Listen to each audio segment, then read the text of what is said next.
Joel, the Book of Kings, part of what we call the Deuteronomistic history.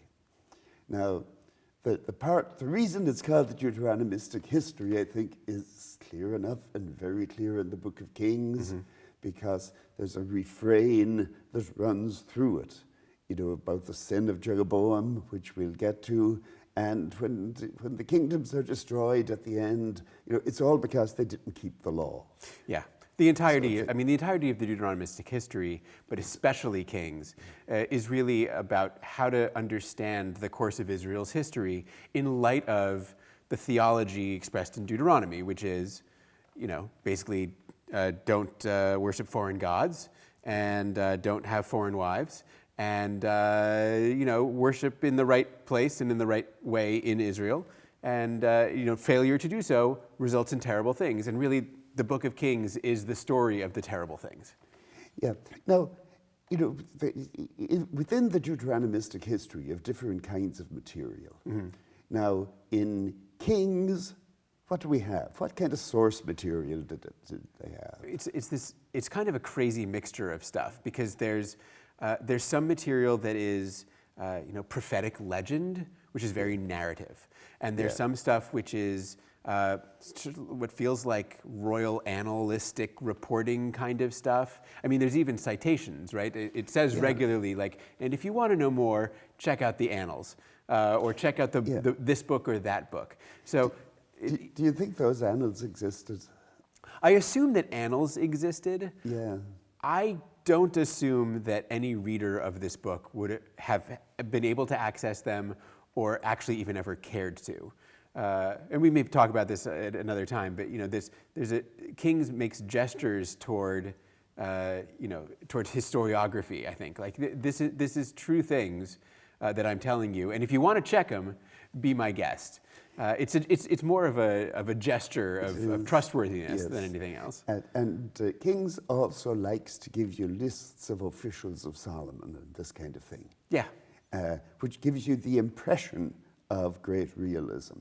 Yeah. But I'm always reminded of a story by Borges, the Argentinian writer, where somebody says to him, "Oh, I thought that must be true because I know the place you were talking about." And Borges said, mentioning a real place or a real person's name, isn't that great an achievement? Right. So this is the thing about Kings, is it is probably the book that reads most like history to the contemporary reader. Yeah. And so, I think often it comes with a veneer of truth. And the thing is, of course, many of the people in it, unlike, say, Genesis, right, are verifiable historical figures. We know that Omri existed. We know, so there are external references to some of them. And yet, the entire book is, both in its source material and in its Deuteronomistic overlay, entirely, biased telling of history. Yeah. Well, let's start off with Solomon, I guess. The whole book starts with the succession, with David's death, and then what's going to happen with the kingship. Yeah. It's a funny story because it feels like the David story kind of tips over into the wrong book. Right, we start, for a book to open with the death of the main character from the previous book is sort of strange, but really what it's about is the transition from David, who is a relatively unique royal figure, to Solomon, who kind of inaugurates the modern kind of kingship in Israel. Yeah. Now, it's in some ways remarkably realistic. So as we'll see, in complete contrast to the Book of Chronicles in this regard. But here, it's the intrigue with Bathsheba and manipulating things to get her son onto the throne. Sure, and a conflict between siblings over who's going to rule. I mean, and the this sort of churn of politics. It feels certainly more real than some stuff we read elsewhere. Promises made and broken. And then I love 1 Kings chapter 2. Sure. This could have been out of The Godfather. In fact, when I teach the class, when I teach my introductory class, I literally show a clip from The Godfather at this moment. It is an amazing, it's the deathbed. It's the scene in the orange grove from the Godfather. It's the you got to, here's the loose ends from my life that you, Yeah. kid, need to take care of. And so act with the wisdom that is in you. Yeah. Do not let his grey head go down to Sheol in peace. Yeah. Kill him, spare him.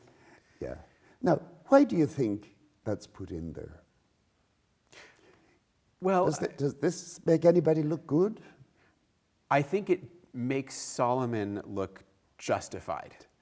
Yes. I think that's a lot of what's happening, certainly in the David story and in parts of the Solomon material also, is this notion of like, Solomon actually probably, we know was not supposed to be on the throne. He's like the fourth kid.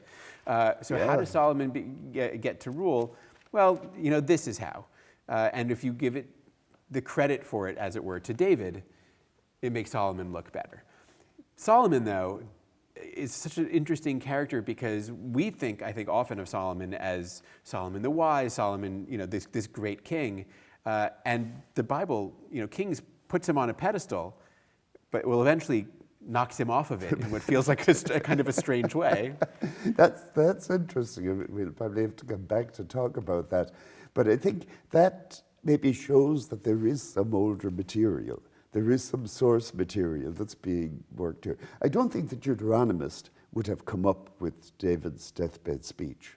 No. Himself. No, I think you're absolutely right. I think that there are at least two layers here, right? There's this pro-Solomonic, which I think is probably contemporaneous or very shortly after Solomon. I mean, you don't need to defend Solomon at a certain point in Israel's history. But when you've got this promotion of him, that feels relatively early. And then you've got this Deuteronomistic material, which includes some of the negative stuff about Solomon, which is clearly feels like a later overlay. Now, one of the most controversial things about Solomon is his marriages. Oh, yeah. Now, in chapter 3, he marries Pharaoh's daughter. A lot of skepticism about that nowadays as to whether, in fact, Pharaoh would have wasted a daughter on a king of Judah. Yeah. Then again, didn't we learn that Ramses had 70 sons? So I mean, I feel like there were plenty of kids to go around politically. Yeah. Yes, and Solomon would even have taken a few if he had. If he had the opportunity. Later on, we're told how many did he have altogether? Was it 1,100? It's some absurd number. I get him mixed up with Magic Johnson. But, yeah. The marriages are an interesting phenomenon because on the one hand, it feels like they are a demonstration of Solomon's political power, as many wives would be. On the other hand, they're a gross violation of Deuteronomic norms about who you're supposed to marry. I mean, he's marrying not just lots of women; he's marrying foreign women, and then accommodating them with their cults. It is almost word for word the thing that you're not supposed to do. The reason you're not supposed to marry foreign women is because they will sort of lure you into worshiping their deities. Solomon marries all these foreign women, and then he's building sanctuaries to foreign gods and high places all around Jerusalem. Now, is that stuff true? Well, I figure it may not be true in its details, but it must have happened with kings of Judah to some degree. Yeah. I don't think you would get this without some substance. I guess the question, though, for me is, to what extent Solomon's marital indiscretions, I guess they're fully discretions. There's nothing in. I wonder to what extent those are made prominent in the story, because for the Deuteronomist, there needs to be always a theological explanation for the course of history, right? Which is to say, after Solomon, the kingdom is going to split in two. So what could have possibly brought that about? The thing that brings about good or bad for the nation is the behavior of the kings. Yeah. So Solomon marrying foreign women and establishing high places, which isn't to say that the other kings didn't do it, but is to say that perhaps for the Deuteronomistic historian, like that was a really useful thing for him to have done, because now I can explain why the kingdom breaks in two. Well, my hesitation about that is that they don't really put the blame on Solomon. Solomon still comes across as a hero in the story, whereas it's Jeroboam who bears the brunt of the blame. That's true.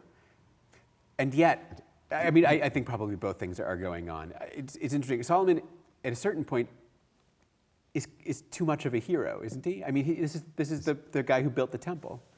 I still think that there's an explanation in there. In there for that, perhaps so.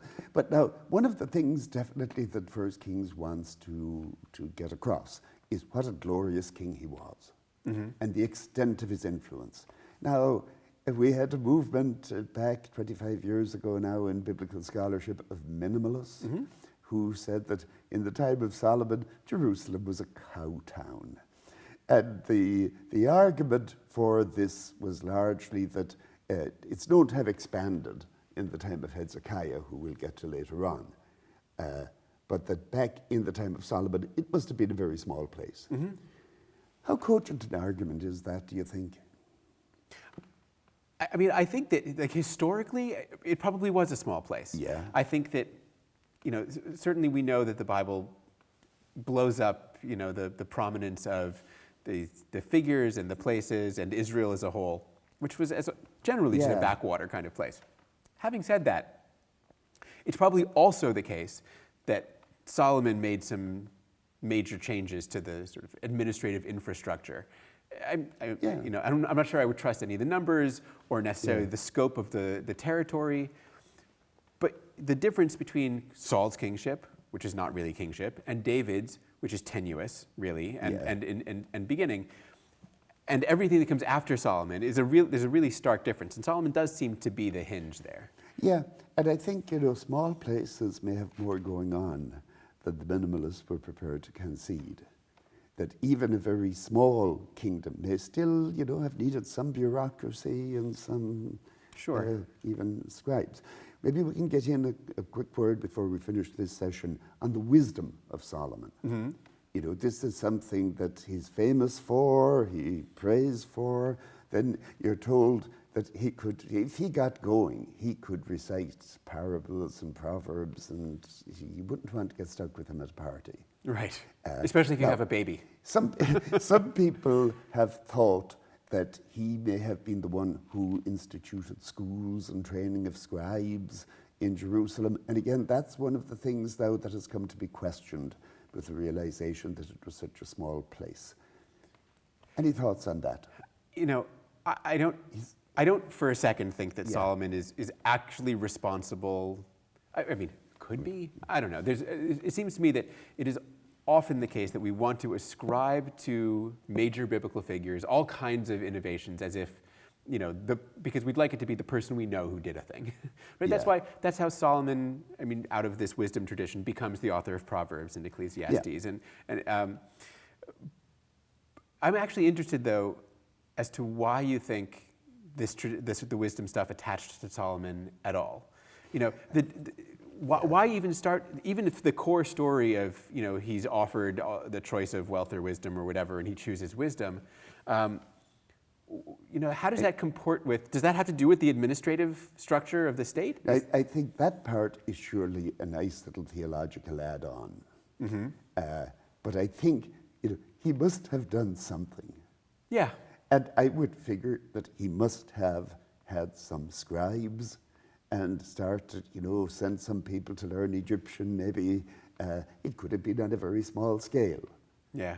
But my guess is that there was something there. Yeah.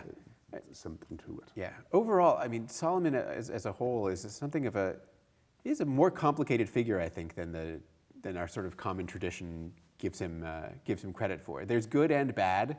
There's mythical and real, and the truth is somewhere in between. Well, I think we'll have to talk a little bit more about him in our next session here now, but we'll break for now.